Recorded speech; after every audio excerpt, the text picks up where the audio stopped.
From in the beginning to the musical apocalypse, this is The Bible Says What. I'm your host, Mike Wiseman.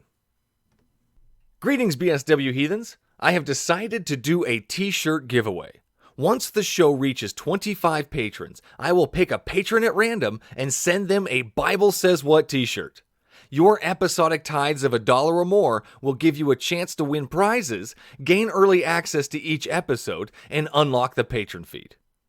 That being said, growing up in the church, I experienced many strange and horrible things. The other day, I was reminded of church camp. It was a time for kids to socialize with a bunch of other kids from other churches. The majority of my memories from camp are good ones, but it was at the nightly church services that things would change from fun and games to turn or burn.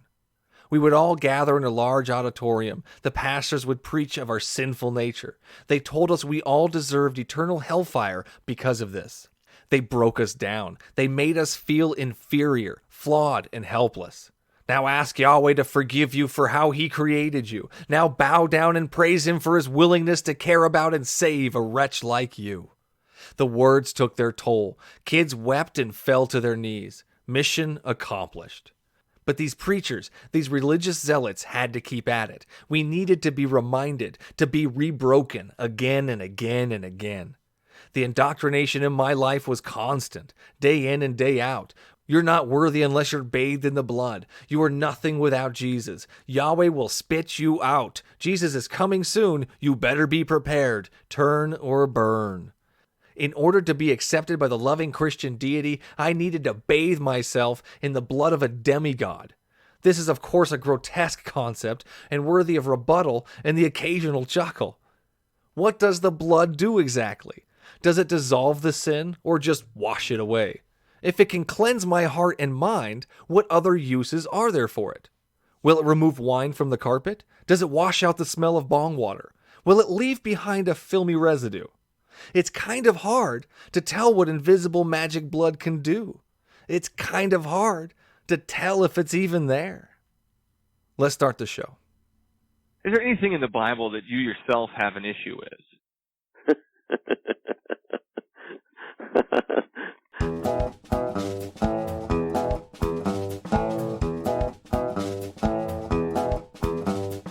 Okay, so it took you reading the Bible to realize that those things were bad for you?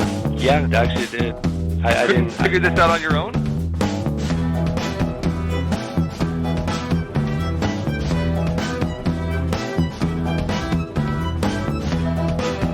No, Ted Bundy could be redeemed. God doesn't kill children. What do you think the Passover was? Yahweh sets up a whole system in the Old Testament where you slaughter animals just so he's able to forgive you. Today's special guest is Ruth Jackson. She's the former editor over at Youth and Children. Premier, was that magazine? Sorry. Yeah, so that is fine. I'm still just getting used to the name, and I've just left, so good timing. It's called Premier Youth and Children's Work magazine. So it's for anyone who kind of raises the next generation in any capacity. Gotcha. And now you're over at Unbelievable, the podcast. Yeah, that's right. So Premier sort of owns 3 radio stations, 3 magazines, and I've just switched to the radio team. So Unbelievable is, I guess, a little bit like what you guys are doing here. I'm a huge fan of anyone that's trying to do this. We do, I say we because I'm now part of the team.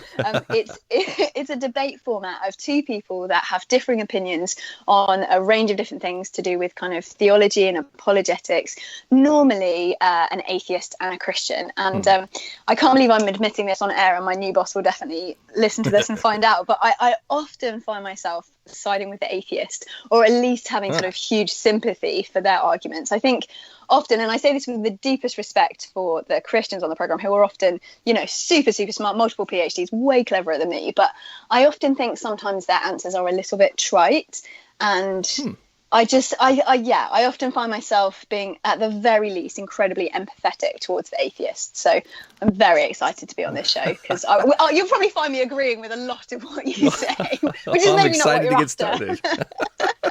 Well, what is one of the things you mostly agree with?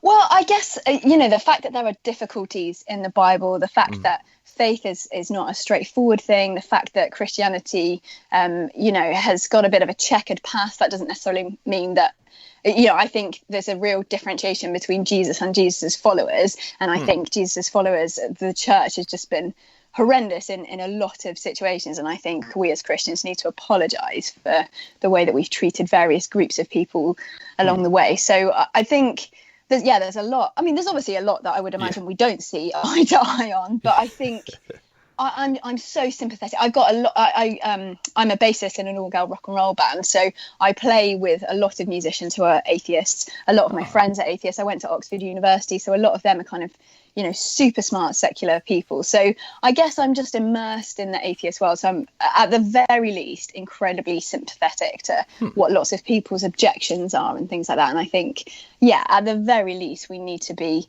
taking people's questions and doubts seriously and trying to engage with them. So that's good. Yeah, I love the conversation. I think it's important to have the conversation.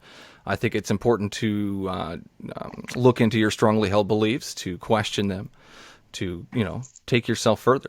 So I totally agree. We should definitely do this. Absolutely. And that was kind of my experience. So when I told people in my church when I was growing up that I was going to study theology at Oxford, which is obviously quite a kind of secular university, very academic, I'm not sure there was even one person who told me that it was a good idea. I don't know whether it's the same in the States, but everyone was just like, no, it's going to ruin your faith. Like, what are you doing? And I remember thinking, even as a 17-year-old, for goodness sake, if this faith is real and this God is real, do you not think he can stand up to academic scrutiny? And if he can't, then I'm not interested in that kind of faith anyway. So I kind of went to university with this, bring it on, like whatever you want to throw at me, it'd be interesting to see. And actually, I found that completely the reverse was true, that actually, as I heard these amazing academic theologians talk about various evidence and even the ones who were sort of staunchly atheists, I just found myself thinking, wow, there's so much more credibility and evidence and things like that than I knew. And actually, it did the opposite. It really strengthened my faith, and it really kind of gave me sort of an academic rigor to what I was studying. But what happened in the middle, so trying to remember, I would have been about 18 at the time, in my first year of university, sort of having this kind of, I guess, new awakening of my faith and giving it kind of academic credibility. But then I had a real personal tragedy. A close friend of mine tragically took his own life. And it was probably one of the first people who I was really close to who died. And it was certainly the first person who died by suicide. And I remember sorry about that. Everything. No, I mean, it was awful. And just everything that I'd kind of knew about God and thought about God, and all these new things that I knew about God and thought about God, suddenly just came crumbling down. And where kind of academically speaking, I felt like my faith was stronger than it had ever been. From an emotional perspective, I just was absolutely ruined. And I think, the age-old question of how could a good God let something awful like this happen?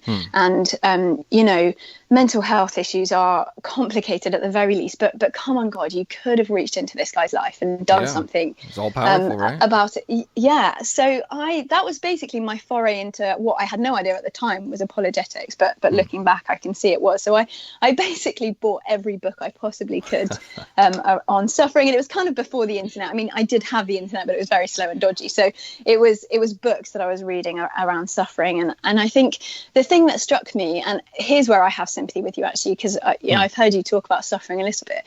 I just was, I think angry is the word actually. I was angry at all these readers that were talking about suffering as kind of a means of building your character, a purpose of getting closer to God. And even, C.S. Lewis, his kind of famous phrase about suffering being God's great megaphone.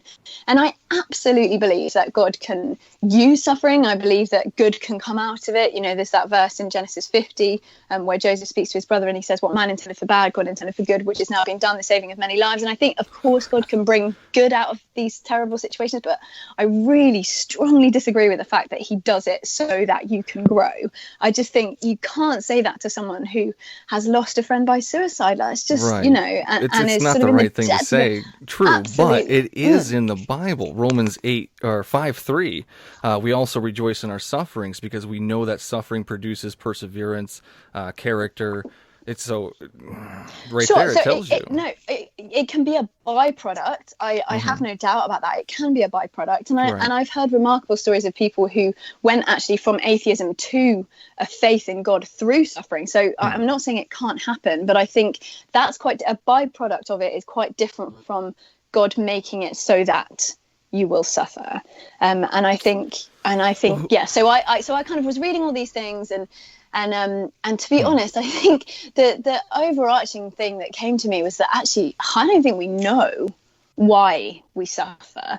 I think there are things that can be said about a broken world and all of that, but actually fundamentally, I don't think we do know. And Right. I suppose as well, I'm not sure that would even help. Like if you are in the throes of utter despair.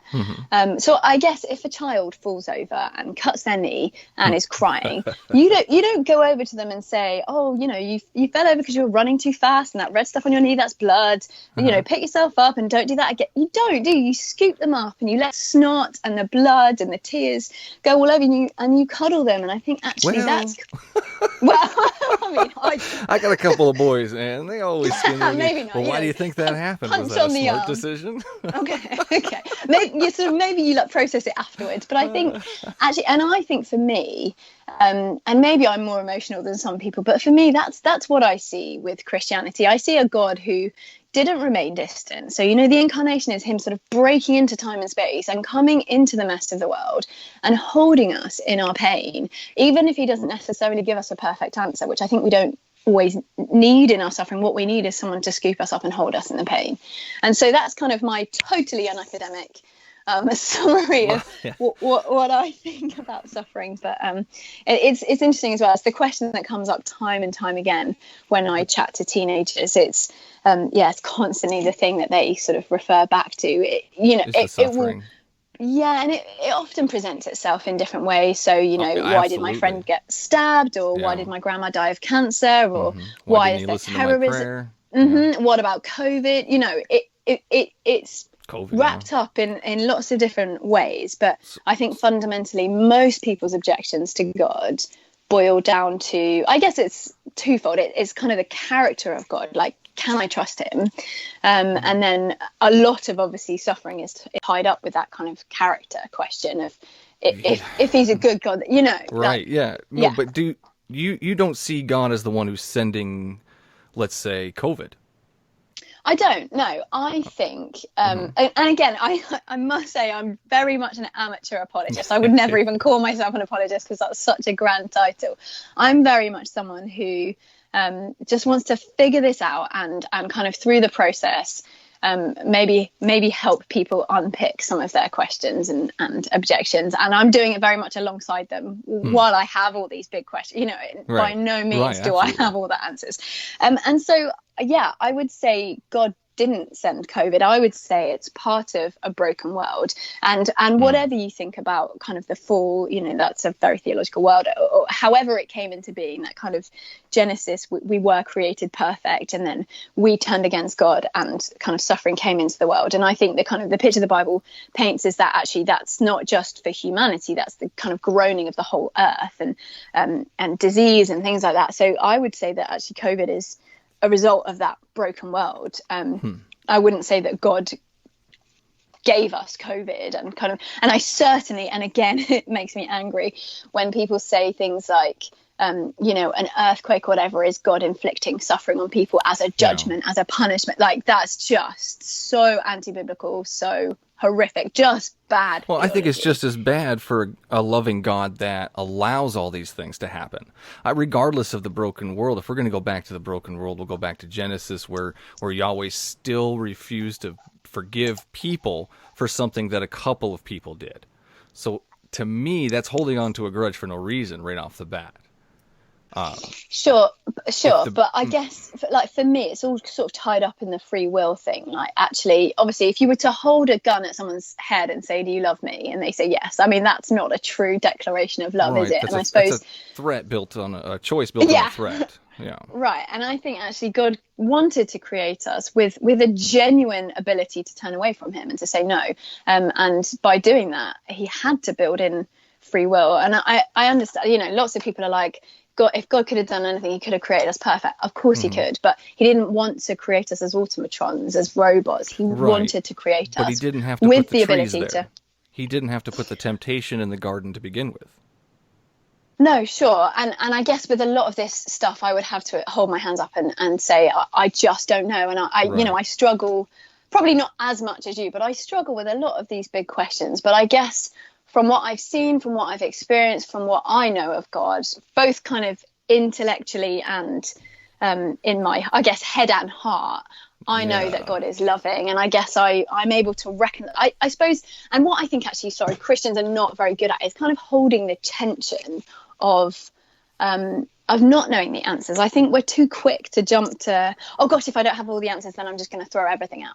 And I think actually with a lot of things in our life, we sort of hold that tension of, I don't know, but I'm still going to believe. Right. That's understandable. But when it goes to the extreme of this page, this page, this page, this page, the whole concept doesn't really fit into that logic bubble there. It doesn't really make a whole lot of sense. Let's go back to the trees.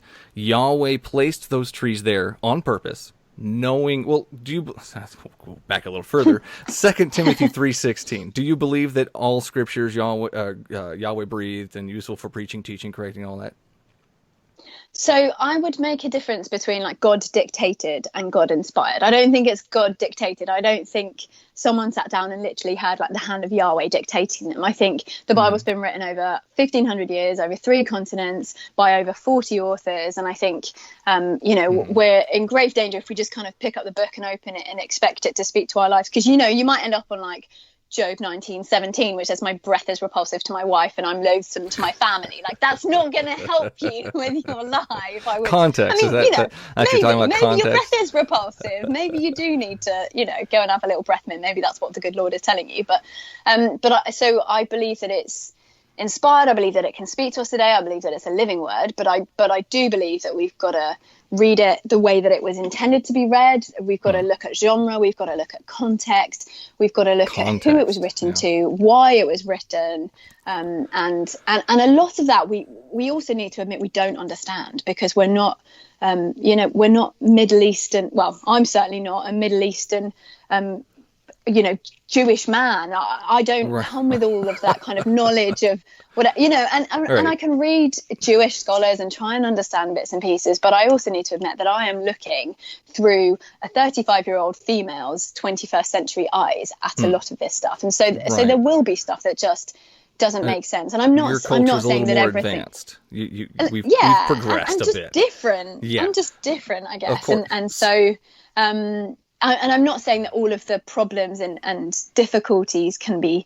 answered by that. I'm not saying that at all, but I think it's important that we bring all of that into what we're doing. Yes, of course. We have to think about what they were thinking back then, which is why I don't believe most of it, is because you have to think about what they were thinking about. They were trying to figure out the world, and this is what they came up with. But do you believe the Genesis story, like verbatim? Is it like that he put the trees there, he told them not to have any, the snake, nakedness, all that? So again, it's one of those things that I'm not really sure whether it matters, whether it's literal or whether it's a kind of metaphor for effectively the fall of man. And I don't really know. I'm really sorry. This isn't a cop-out. I genuinely don't know kind of where I fall. I don't know is one of my favorite answers, just so you know. I would much rather you tell me you don't know than give me some crap off the top of your head. I love I don't know. But so for me, I think it may just be a kind of metaphor of how the world got so broken. And, and it's this grand story. So, the Bible is not a textbook. So if you look at... It's important though, isn't it? Like, this is the whole but it's not like a science textbook. So if you look at like the creation, for instance, and I know lots of people would disagree with me on this, I don't think it's a verbatim day by day, literal day. I think those days may be periods of time, but I think if we're looking at 60 million years between dinosaurs and humans, like there's no space for that if it's a literal day. And I think it's more of an amazing poetic celebration of what God the Creator has done, and the vastness of creation and the beauty. And so I think it may well be the same for the Adam and Eve story. Like maybe there was someone called Adam, maybe there was someone called Eve, but maybe it's a kind of poetic picture of how God created humans perfect. And because of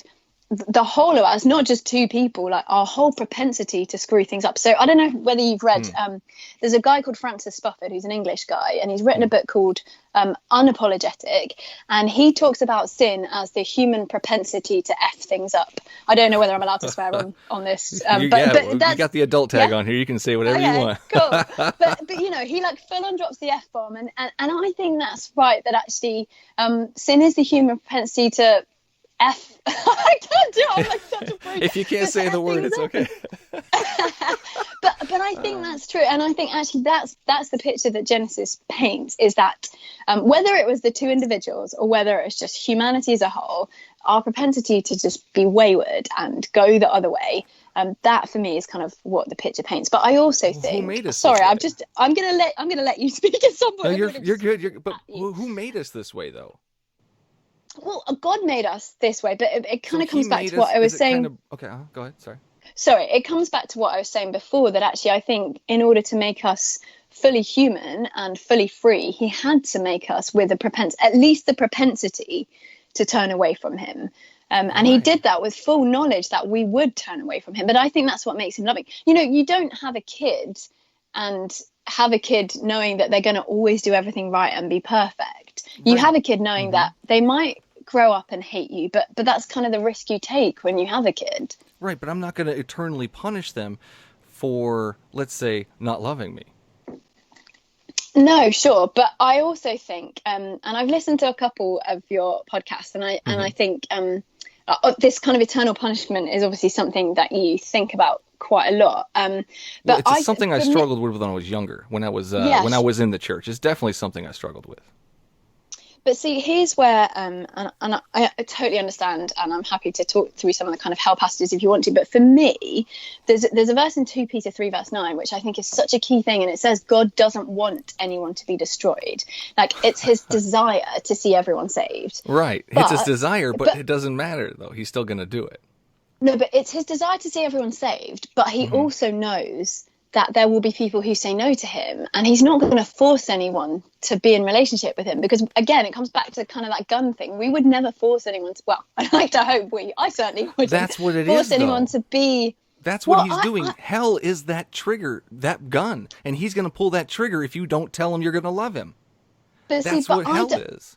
But I don't see it like that. So I don't know whether you've read C.S. Lewis, The Great Divorce. But so I'm very picky and choosy of C.S. Lewis. Some of the stuff I don't like him on suffering, but I do like some of the stuff that he says around kind of hell and heaven. So in The Great Divorce, he says that there are two kinds of people: those who say to God, "Your will be done," and those to whom God says, in the end, "Your will be done." So God effectively says to each of us, "Your will be done, you choose." And so I actually think it's unhelpful when we talk about God sending us to hell, because I think actually he made hell. He created this place. He created this place to send people that don't love him.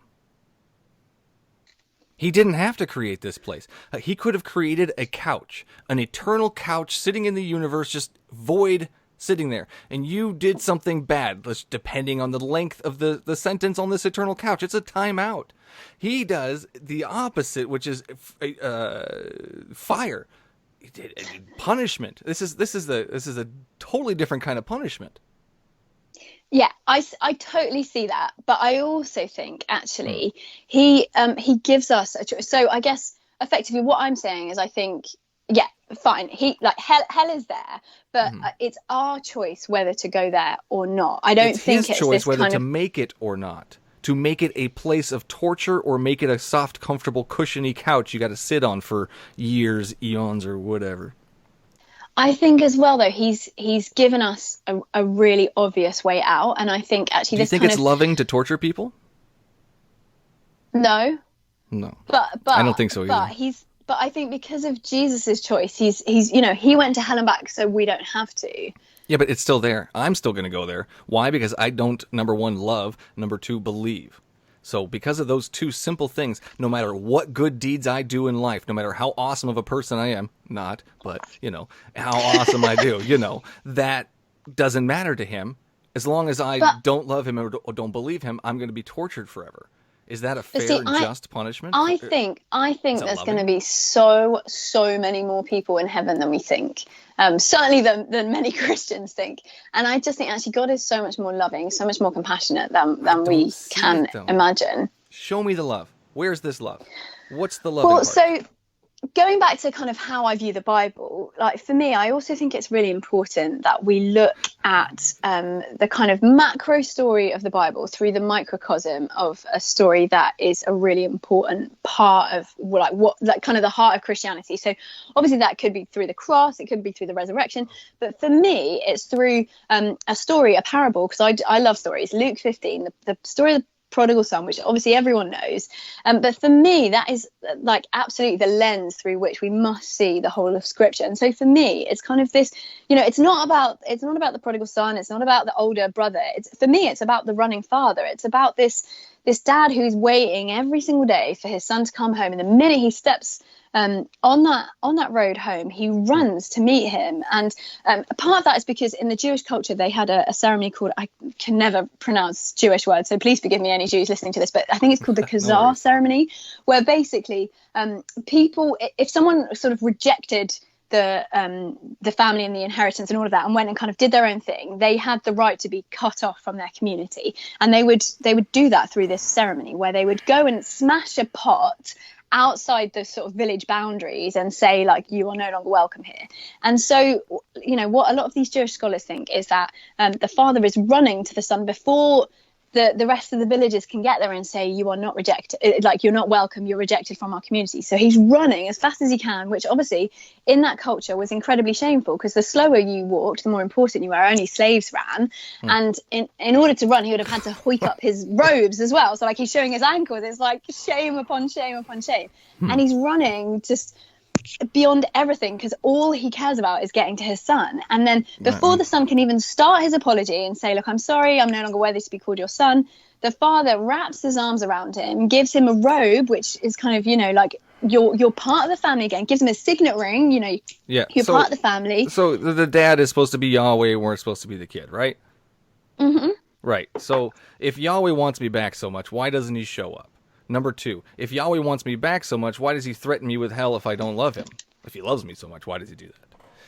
Smashing a pot. In this story, there's a pot that's smashed. But for Yahweh, he needs bloodshed. In order for you to be able to have this eternal relationship with him, in order for him to be able to accept you into his heaven, or forgive you for Adam and Eve's stuff, or the stuff that he forced upon them, he has to kill something. Hebrews 9:22, without the shedding of blood, there is no forgiveness. This is a disgusting act. This is not loving. There's no love, period, in needing something to die in order to forgive somebody or welcome them back.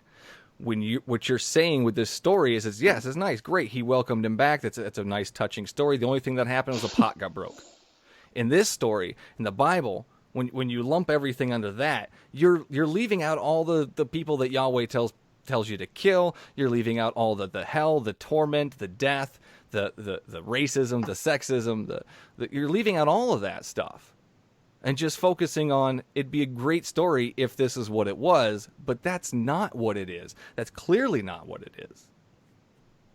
But I completely see all of that stuff, and that is all really difficult. And I think, I'm not sure how much time we've got. We can go through some of those kind of specific things. But for me, I think it shows the heart of the father, and actually the fact that he sort of went to those lengths with his son himself. So for me, for like all of these things, I think you need to look at through particularly when we talk about kind of suffering and things like that. Right. For me, but let's go back to the heart of the father. The heart of the father. I am a father. I would never require bloodshed for my kids to forgive me. I would never require one of my kids to die to forgive somebody else. I am not an all-powerful, loving being. You worship an all-powerful, loving being that still requires death in exchange for this forgiveness, this relationship, whatever. But So I guess the that, father's heart, when you put a father's heart on Yahweh, we're going to judge Yahweh as a father, and that's a very terrible thing to do, because he's a terrible father. He's a terrible father. but I guess the difference is, he himself pays that cost. So he doesn't need to. He doesn't need any bloodshed. Nothing needs to die. So when you tell me something has to die, the story stops being loving. It stops being perfect and awesome. Do you mind if I give you like a little story example? Just because, again, like I said, I love stories. So absolutely, I was at. Do you have Hindus in America? Is that a thing? Hindus? Like a what do we call it? Bridal shower? Is that what you call it? Bridal shower, yeah. Bridal. Okay, so sure. I was at a bridal shower. We call it Hindu. That's a stupid word. I don't know why. It was the bride is the hen. We were decorating sunglasses, right? Uh-huh. I mean, I'm not sure why we were decorating sunglasses. And, they were kind of cheap sunglasses. We're pouring super glue all over them. I was busy kind of sticking my fingers to the sunglasses, and I hear a scream next to me. My friend Francesca has accidentally been pouring super glue on my other friend's £200 pair of sunglasses. Oh. Obviously, drama, just not cool. Simran, whose glasses they are, is obviously livid. They're £200 pair of sunglasses. Francesca, who's done it, is obviously mortified. What on earth am I going to do? And they're kind of faced with this situation where they've never met each other as well. This is, the drama gets deeper and deeper, because obviously on a bridal shower, there's lots of people you don't know because you just know the bride. Right. And so Simran is faced with this decision. She's the one whose glasses are broken. She can either get Francesca to pay for a new pair of sunglasses. Of course, she's well within her rights to ask for that. Or she can forgive Francesca and say, don't worry about it. It's cool. I've got another pair of sunglasses, whatever. It's only £200. And that's what she did. She said, I forgive you. That's awesome. But see, Simran is still left. Yeah, no, sure. I get that. That's good. There's no bloodshed. No one died. However, Simran is still left with no pair of glasses or a broken pair of sunglasses. So effectively, there's still brokenness in that. No, so see, that's the problem right there. Is Yahweh still offended? Yahweh still hurt? Yahweh's an all-powerful being. He doesn't need anything. He doesn't need anything. Nothing. Zero things. If he's all-powerful, I don't understand. He doesn't even need oxygen. But he demands love and bloodshed, which is weird for an all-powerful being. But I think there is still something that's broken. There's still a cost that needs to be paid. So, if you look at the sunglasses. Again, he made it this way on purpose. But if you kind of look at the way things work, so if Simran wants a new pair of glasses, she's got to pay from her own pocket. She's got to buy another pair of sunglasses. Right. And so I think it's not a perfect analogy by any means, but for me, that's what God does. He sees the brokenness and he reaches into his own pocket and pays with his own life. And who made the brokenness? Who made the brokenness? Yes. Well, we made the brokenness. Whether that's make it. Well, we're not creators. We're he created us this way. He created us broken, and then the whole broken part started because we don't follow his way. Is that what it was? We just don't listen to him. So you said there he created us broken. I don't actually think that's true. I think he created us perfect. But I think we I can't swallow a hot dog whole and breathe at the same time. Shame. You're obviously not trying hard enough. I can't breathe with food stuck in my throat. That's not perfect system. I get cancer very easily. It's not a perfect system. There's nothing perfect about the way. I don't understand. I don't understand how that's perfect. But see, so I'm talking about kind of right back in the beginning. However we view the kind of Adam so we had and creation two perfect story. People. Creation, whatever that looks like, whether that was, multiple people or two people. Okay, so there were people on the planet that were perfect. Whole, creation as a whole was perfect because, he makes all the things and says they're good, and then he makes people and he says they're very good. And then we see whatever that looks like, whether it's an actual eating of an apple or whether it's just turning away. You see a turning away, and that's where the brokenness began to creep into the world. So you don't know what the thing was that caused this brokenness. Well, I mean, I guess it's rebellion at the Rebellion. at the So very rebellion least, is isn't the it? thing that caused brokenness, whether it be an apple or we just decided to wear mixed fabrics. Love that verse. Well, so for me, I think it's really helpful to, like, one of the things I did study. I mean, I didn't study apologetics, so one of the things I did study was Greek.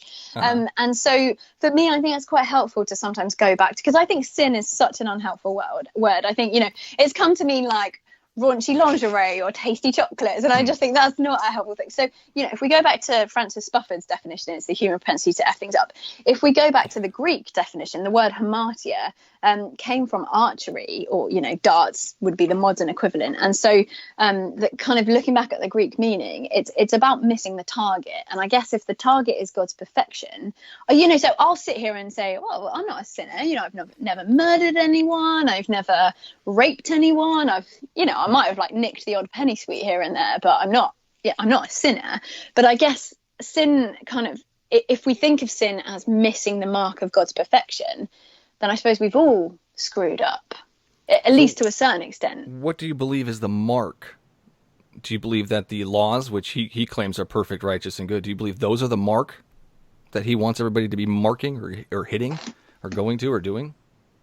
Well, so I mean, I don't think he desires any of that of us, because Jesus has done it all. But the kind of I'm mimicking with my arms, and well away you actually can't see what I'm doing. So I've made like a little dartboard out of my hands. But so if the bullseye of the dartboard is like God's perfection, right? We are all constantly missing that standard. Right, but what is this? Where is it written what the standard is, so that we know what we have to hit?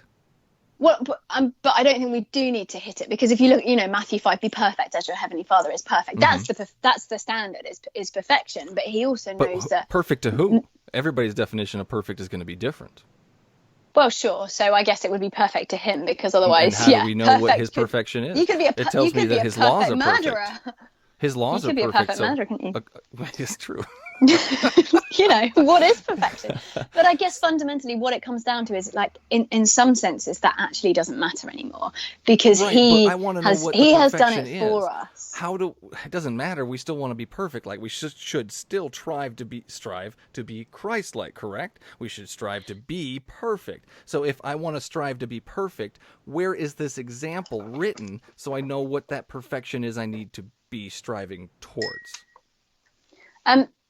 I don't really know, but I also think it actually doesn't really matter. Hear me out for a sec, because we're not striving to perfection in order to achieve something, because I believe that has already been achieved for us by Jesus on the cross. What we're doing when we're striving for perfection is we're striving from a place of gratitude and forgiveness and healing and all of these things, and it's a response. So because we've been saved from the mess that we've made of our lives, we want to live a life that is worthy of the calling we've received. It's a different thing. We're not striving for salvation, we're striving because of salvation. And I think striving is an unhelpful word. You have to look at something, though. You say Yahweh is perfect. What example do you have to look at for this perfection? Well, I guess Jesus would be. How is Jesus an example perfect? I mean, I guess look at the stories, look at the healings, look at the miracles, look at his compassion. Really, compassion. I'm compassionate. I'm not perfect. I could heal somebody. If I had healing powers, man, I'd go to the first children's hospital and I'd heal them all. Does that make me perfect? Not even close. Not even close. That just makes me somebody who has healing powers that actually uses them for good. So I guess for me, like, particularly when it comes to the problem of suffering, you've got to look at it all through the life, death, and resurrection of Jesus, I think. So for me, you know what the shortest verse in the Bible is, right? The what? The shortest verse? Jesus shortest, wept? Mm-hmm. Is that what it is? Yes. So exactly. Jesus John wept. 11:35, Jesus wept. Hellraiser. And so that in itself is kind of, I think that means something. That's the shortest verse in the Bible, that, we have a God who kind of empathizes with us. But I don't if you see look that. Okay, but if you look at, so that's John 11:35. If you look at verses 33 and 38, sorry, going back to the Greek again, the word used there, I'm not even going to try and say it because it's crazy complicated, but translated, it literally means to snort like an angry horse. And there's that sense in which Jesus isn't just crying, he's raging, he's angry. So it's when Lazarus dies and his best friend has died, and his reaction is exactly what ours would be. He's raging. But I also think that tells us more than that he was just emotional that his friends died. He got mad. That makes him not perfect as well, though. Well, he has a human emotion. Not perfect.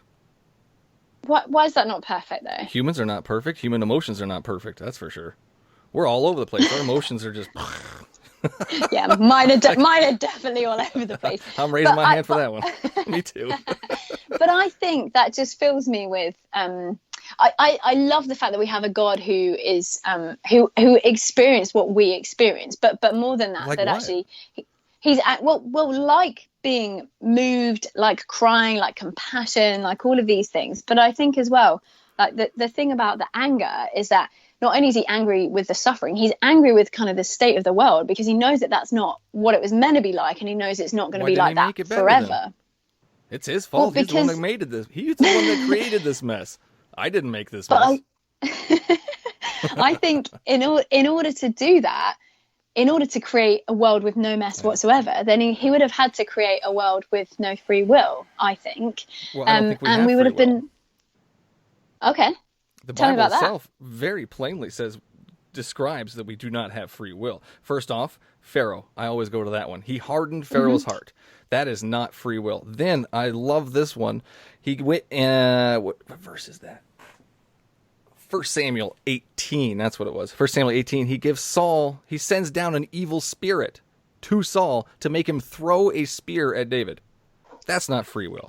We don't get anything like that. Ezekiel 3:20, Yahweh will cause you to stumble. That's not free will. Yahweh's will, oh, there it is. 1 Peter 3:17, Yahweh's will is for some of us to suffer.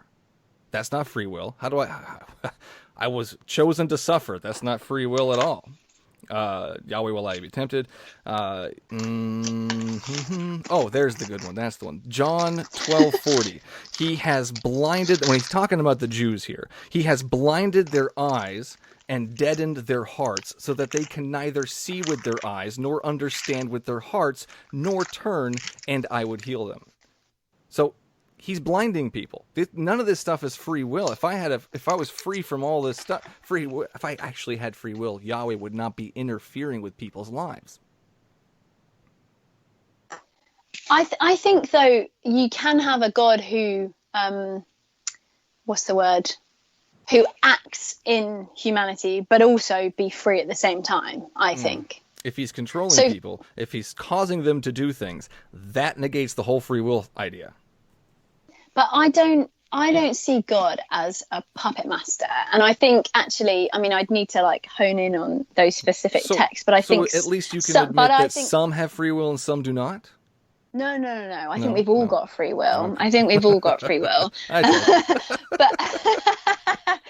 nearly. No, I think we've all got free will. But I think some of those texts, it's kind of describing what we would have done anyway, potentially, but bigger than that, I think God can intervene in a situation, but that doesn't negate free will. So, for instance, like healing, and I know that's a really difficult one, and it's something I really struggle with as well. But I think you do, and I'm saying this as someone who's seen it, and I'm aware you won't agree with me here, but you do see healings, and so that's.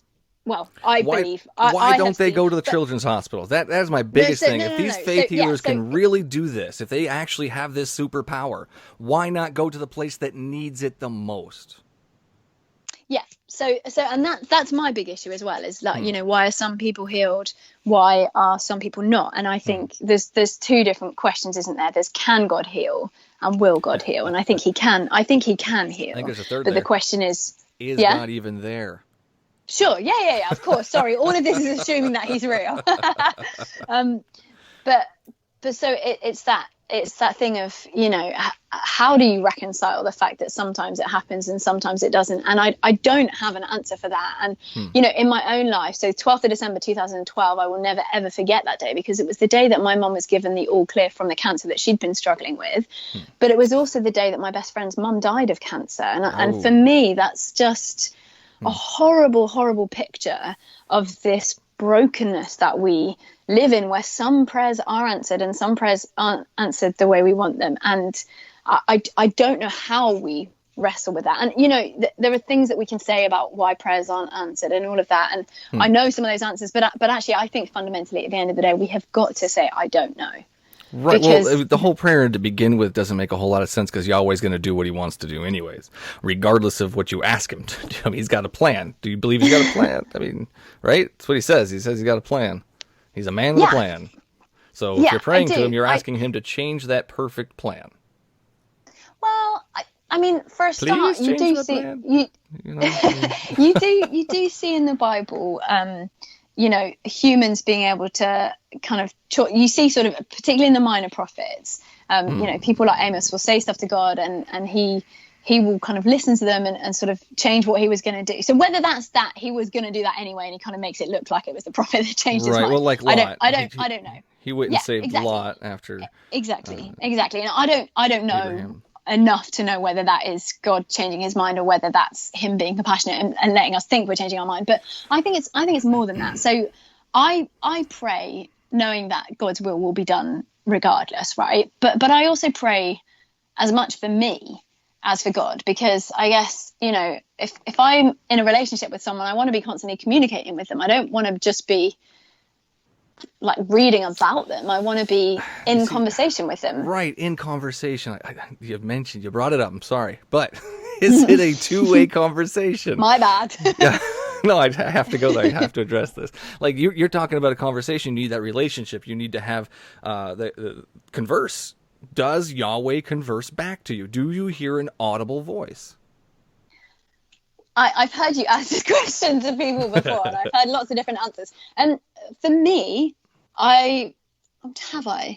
No, I don't think I've ever heard an audible voice. But That's for good. me, I would That's that good. that to me doesn't that to me doesn't mean that I don't think he speaks. So can I give you an example? Yes, but first explain how it's a relationship if you can't have a two-way conversation. If I tell you this story, I think go ahead. I love stories. Sorry, it paints for me a picture of like how. So I'm a youth worker. I was at a Christian youth event with all of my young people, and I was seeing God do amazing things with my young people. But I was in a really bad headspace. So I'd got there, and a really good family friend of mine had just died of cancer. And I had been praying for years for healing and all of this. And obviously none of my prayers were answered. And I was flipping pissed off with God and just like raging. And you'd think that maybe seeing like answers to prayer, I'm so bitter that like you'd think that seeing the answers to prayer for my young people would make me think, oh, maybe God is real, maybe he does care about me. And I'm just like, no, why did you answer their prayers, stupid little spoiled children? Why aren't you answering my prayers? And I kind of got myself in like a proper state, and so I was like, I am no use praying for these children and young people, I need to take myself out. So I sort of walked to the back of the room and was like ranting and raging at God in my head, because I'm English and that would never come out of my mouth. So I'm sort of, all the expletives. What are you doing, God? You don't care. You don't even realize I'm staying with you. Yeah, proper going for it. And someone comes over to me and is like, do you want me to pray for you? And I'm like, no, do I want you to pray for me? Prayer doesn't work. Probably saw the anger on your face. Yeah, nonsense. Little steam. But again, I'm British, so, no one wants an argument. So I just sort of politely said, yes, please, that would be wonderful. And this person who knows nothing about me, never met me before, starts praying for me. And she starts reading from Isaiah 49. What she said was, Jerusalem says, the Lord has deserted us, the Lord has forgotten us. And I was like, what the hell? That's like literally the words I'm saying, minus a few expletives. That could be a lot of other things too, That could just be somebody who... Yeah, I mean, it doesn't mean it's your specific. You took it as your specific thing, but it's just a wide variety of things that she could be talking about, Yeah, Anybody sure. But so she's reading it from Isaiah 49. So that's what she says. The Lord has deserted us. The Lord has forgotten us. And I'm like, what the hell? You're reading my mind. And then she carries on, and clearly, like, at this point, I must have read that bit in Isaiah, but it had never stuck out for me before. And then she carried on reading, and it says, never can a mother forget her nursing child. Can she feel no love for the child that she's born? Even if that were possible, I would not forget you. See, I've written your name on the palm of my hands. Always in my mind is a picture of Jerusalem's walls in ruins. And that just totally floored me, because not only was it saying that, like, I hadn't been forgotten, he saw me. Like, for me, it was that last line that really struck me. Always in my mind is a picture of Jerusalem's walls in ruins. And I was like, I pretty much am about as ruined as I can be, you know, without just, you know, crying in front of everyone. Yeah. And just, you're right. I can take a lot of things regardless of the Bible. Like, I could take a verse from Harry Potter, a line from Harry Potter, and make that fit to whatever I'm thinking. Oh, that really helped me get through this, you know. Of course. That was obviously talking about Jerusalem, and you know, the people who wrote it didn't have any idea that this would help somebody along the way at youth camp. So, I mean, but yeah, I understand that it did help. I totally agree with what you're saying. And I think we so often do that, don't we? We try and shove a Bible verse and make it fit. What's it called? Confirmation bias, where we think something anyway, and we take the Bible verse and make it fit. I absolutely think Christians as a whole are so bad at doing that. We do it all the time. So I'm full disclaimer, we do that. Yeah. But for me, it was just the fact that this person knew nothing about me, knew nothing in my situation, never met her before, and she just turned to a passage in the Bible that, of course, wasn't written for me, but spoke so powerfully into my situation. So for me, I don't know. There's a historian, English historian called Nick Page, who he writes a lot about kind of the history of Christianity and things like that. And he's written a book about the Bible, which is hilarious. It's called The Badly Behaved Bible. And it's a lot about, you know, how the Bible doesn't behave in the way that we want it to, and how, you know, it's messy and all of that. I think you'd really love it, actually. It's brilliant. But he talks about the fact that we're not meant to kind of read the Bible necessarily. We're meant to inhale it. And, you know, that kind of sense of which it's a living word. And I understand that there's lots of difficulties and all of that. But for me, he does speak to me in other ways. But for me, the kind of dominant way that I find him speaking is every morning I have a little quiet time where I'll read a Bible and kind of write a few things in my notebook, and depending on how the puppy is, whether I need to feed him or take him for a walk, I'll spend longer or shorter time doing that. And I don't think there's ever been a day when I haven't read something that has kind of either spoken into a situation or has just been like quite uplifting. And you're right, it might just be that maybe I'm reading all the right bits, but I read through the Bible. So it's not like I'm missing out Leviticus and all of that. I am reading all of the whole thing. Well, it's not like you're all in one sitting. Yeah, I can read Calvin and Hobbes. I'm having a bad day, and it says, you know, enjoy life, go out and play, or something like that, and that's inspirational. You know, I don't need a book that tells me to, back in Leviticus, to kill gays. You know, I don't need a book to help uplift me that has all these horrible things in it, the horrible way women are supposed to be treated and slaves, and it doesn't make any sense. I can go and get a self-help book that'll help me 10 times more than this thing will ever do.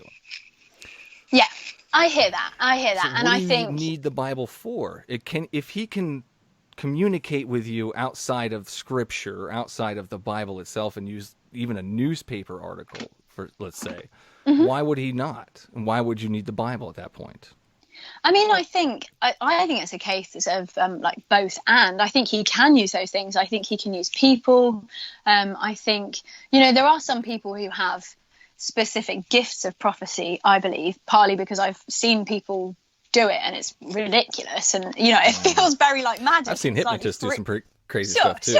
Magicians. You know, but I don't think just I don't think just because he can speak in other ways, you know, through like a movie that really moves you, or through a book that speaks quite powerfully, or whatever, you know. So like, if, you know, for me, I listen to a bit of worship music, but I mainly listen to like non-Christian, secular in inverted commas, if you want to call it that, music, and I find that really moves me, and I find God speaking to me in that, you know, I think he can speak in lots of other ways, but for me, I think probably the most reliable way is the Bible, because I know that it's his word. Reliable.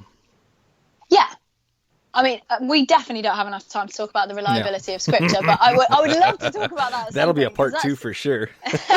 So that's something I talk a lot about with young people, because I think for a lot of young people, like, why are you trusting the Bible if you don't know where it's come from and whether it's, whether it in itself is reliable? So, I mean, that is a whole other question, which we probably don't have time for. Do you find it reliable, though?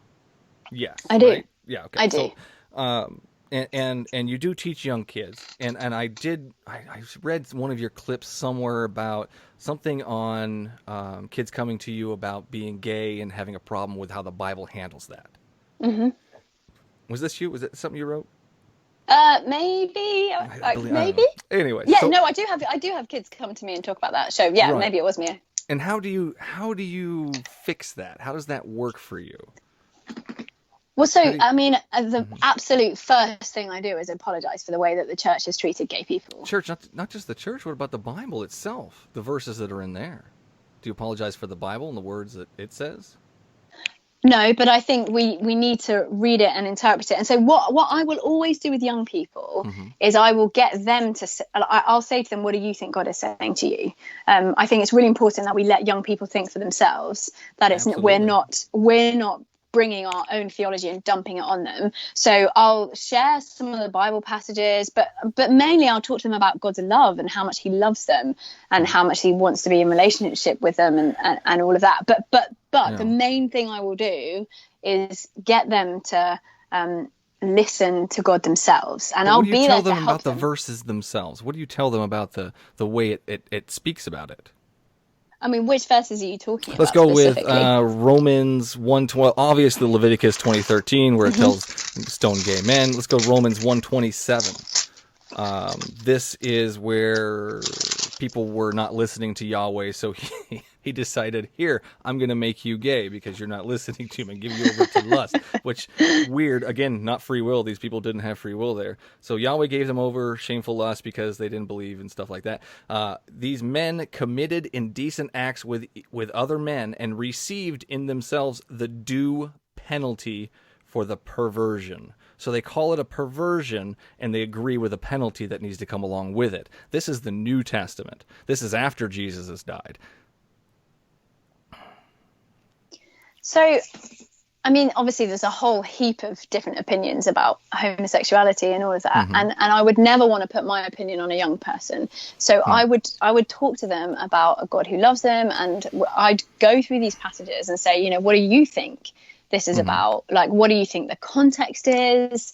And obviously I'd get alongside and help them with that. But at the end of the day, I would let them make their own decision. And that stands for all questions that people have. And I just think, I don't know about you, but and I think, to be honest, I have a little bit of experience in the States, but obviously most of my experience is in the UK. But I think as a whole, we are terrible at not letting young people air their doubts, their questions, their disappointments. And I think until we start doing that, we're losing young people from the church at an alarming rate. Like at the very best, we keep maybe 30% of young people. Right. It's the internet's fault. Damn that knowledge and facts. I actually think it's our fault. I think we're not creating spaces where young people can come with their questions and grapple with it. And I don't know whether you've come across a guy called John Westerhoff. Well, he's actually John Westerhoff III. Apparently there were two other people before him with exactly the same name. But he talks about the stages of faith development in children and young people. And he talks about your first thing is experienced faith. So that's, I guess, if you grow up in a particular faith, that's kind of your default thing because you see how it's lived out. It's your experienced faith. It's the experienced faith of your parents, whatever it is. The second thing is affiliative faith. I can never say that word. Affiliative faith. So that's you kind of then become a bit of an active participant, whether that's doing the rituals, praying yourself, whatever that looks like. The third one, which is an absolutely key one, and I think most churches squash, which is horrific, is searching faith. That's where you ask questions and you're trying to make sense of it and you're trying to grapple with it. And then the fourth one is that it becomes owned faith, where it, that becomes your real and your personal, your own faith. But I think what we have so often done in the church and in youth groups and in all sorts of things, schools, is that we've cut off that searching faith, which means they never get to their own faith because they were never even allowed to kind of make it their own. Because they just, the kind of false dichotomy for them was either my parents' faith or no faith. And what we're not seeing is, hang about, that's such a false dichotomy. What about you make it your own? What about you bring in your questions and your doubts, and Right. you do faith as you. And when they come in with this question, if they come to you with that verse, the stoning of the gays in Leviticus or the one in Romans, and you handle it just by redirecting the conversation towards Yahweh's love. Am I getting Well, I think I would talk a little bit specifically about it, but I think the most important thing is to talk about love, because I think that's right. often You don't want to focus on the part where it tells to kill gay people. Well, I understand. I mean, but it makes sense. Often the bit that we're missing in the church, particularly when it comes to homosexuals, is love. So, I can understand that, because the Bible tells them that homosexuality is bad. So that, of course, would create a little division between them in the church. Kind of like with women. How do you take those verses in the New Testament where it tells women not to speak in the church? Oh, again, I've got so much to say on that. Again, another part. We need to do like part 17. Well, we can stop. We can end with that one, because I am very curious on that. On you yourself are a advocate in the movement. You are what is the word I am talking? Woman speaker. There you go. You're a speaker. You're a speaker. So, and Yahweh in the book, in a couple spots, says that you shouldn't be speaking in the churches. One of them specifically tells you to go ask your husbands at home, not even ask the questions at church. What was that? So you're talking 1 Timothy 2:12 and 1 Corinthians 14, is it 34? Correct, yeah. 14, yeah. 34 through 35. Yeah. Remain silent in church, not allowed to speak, be submissive, which is I never understood that one. But, so far so spectacularly sexist, but I think this, however, I think this is where we need to go back to the Greek language. We need to have a look at the biblical context. We also need to have a look at the cultural context. So just one tiny little thing, just to go back, kind of from a sort of biblical context. I think it's really important that we look at that. I'll look at it specifically, but I also think it's really important that we sort of open it out. And what I see in the Bible is so many incredible women, like Deborah, like Esther, like my namesake Ruth. You see all these incredible people. But they're not speaking in the church. No, hear me out.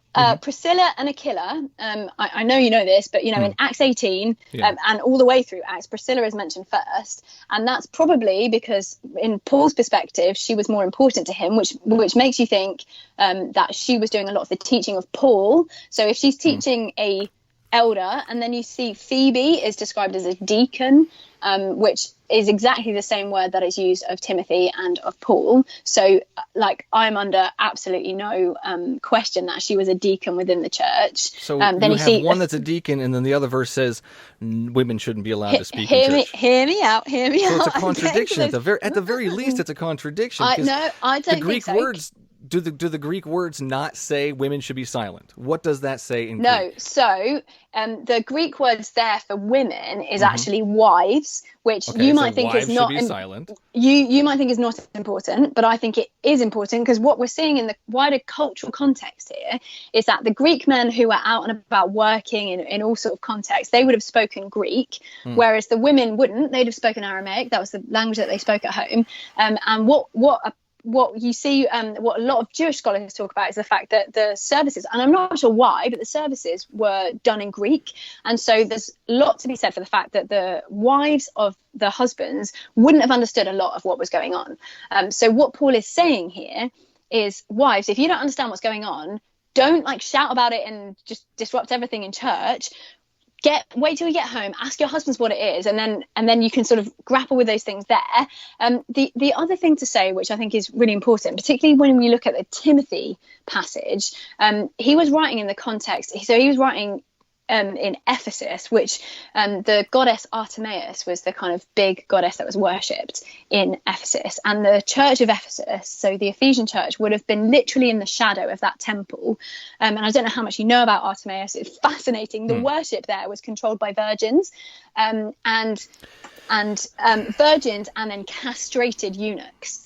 And so there was That's just a different church and whatnot. But this specific one, he specifically... Hear me out. Yeah, hear me out. So there was a lot of kind of false gods, false teaching that had infiltrated the Ephesian church, and women teachers played really prominent roles within that kind of Artemis worship.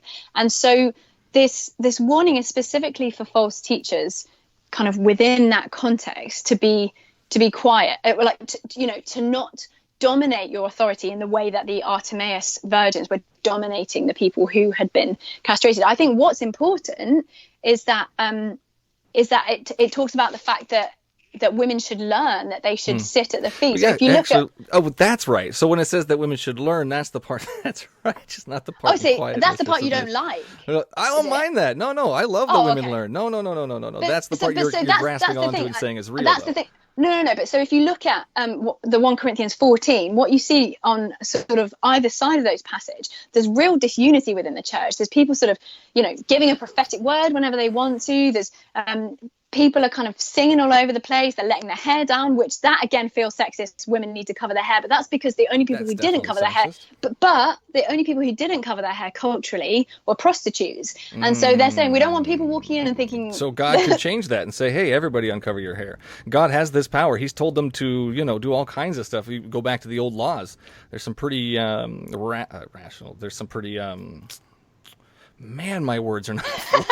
It's catching. Sorry, that's my fault. Oh my God! No, it's pretty. Golly. Whatever. It's it's radical. There's the word. Oh my God! Sure. So it's pretty radical for them not to eat shellfish or wear mixed colors or walk out of the tent without oil on their head. I mean, these things like this, Sure, but my point is, the context of these passages is that there is real disorder. In the Corinthians one, there's real disorder in the worship services, and Paul is trying to... The context doesn't matter at this point because it's in English, and at this point, when the United States and the UK get a hold of this Bible, they're reading it in English, and God is not the author of confusion. That's what I've been told. That's what he tells me. So this is very confusing. Now I have to read it in Greek, and I have to take it apart and figure out the context of this context and that context of that context. No, it says women must learn in submission. Women must be quiet. And then you go to the older laws about women. Where is it? Deuteronomy 22:23 explains how women who are raped and don't make enough noise should be stoned to death. These are the things that are in there. These are the things he talks about, how he talks about women. Yeah, and I fully admit there are some difficult passages, but I also think we need to contextualize that specific passage, but we also need to look at the big mark. He missed the mark to tell us that rape is bad and women should be able to teach in his church. He missed that mark. But there are women teaching in his church. This is the thing. We've got Priscilla, we've got Phoebe, we've got Lydia. They take the context different. I agree. Yes, but it's still in there. And there are people who are going to take the Bible, which says it's a perfect book, as a perfect book. But there are people who... It may be a perfect book, but it's also written in different genres. And I think... you don't think it's written in different genres? No, I don't think it's perfect. Oh, sure. Glad we cleared that up. That doesn't make sense. Who is this guy? But so I think it's important that we read it, A, in the context, B, within like the genre of what it was meant to be, but also within that overarching context of, Phoebe, of Lydia, of all these amazing women, Junia in the end of Romans, who's called an apostle. Like that's like as high up as you can possibly get. Constantly so I think telling people pick up their Bibles and read them. So I agree. Read your Bibles. But we are out of time.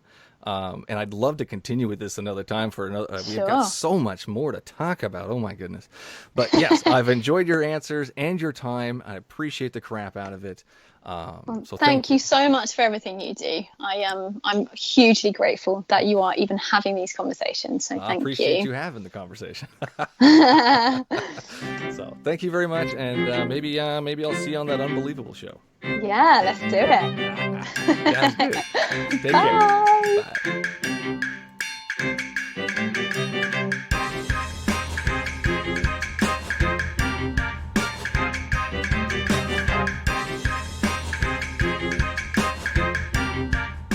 That's all the podcast there is for you today. Thanks for listening.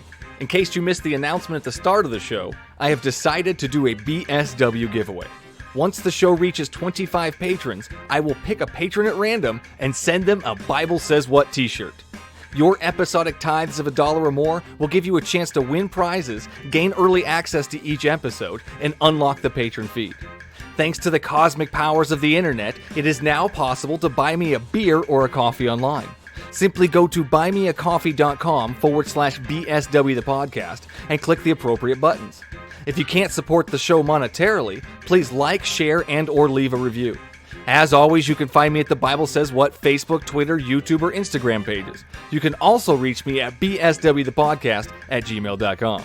And no matter which platforms you use to listen to your podcasts, don't forget to hit that subscribe button so you won't miss out on the next episode. Until then, would you kindly pick up your Bibles and read them?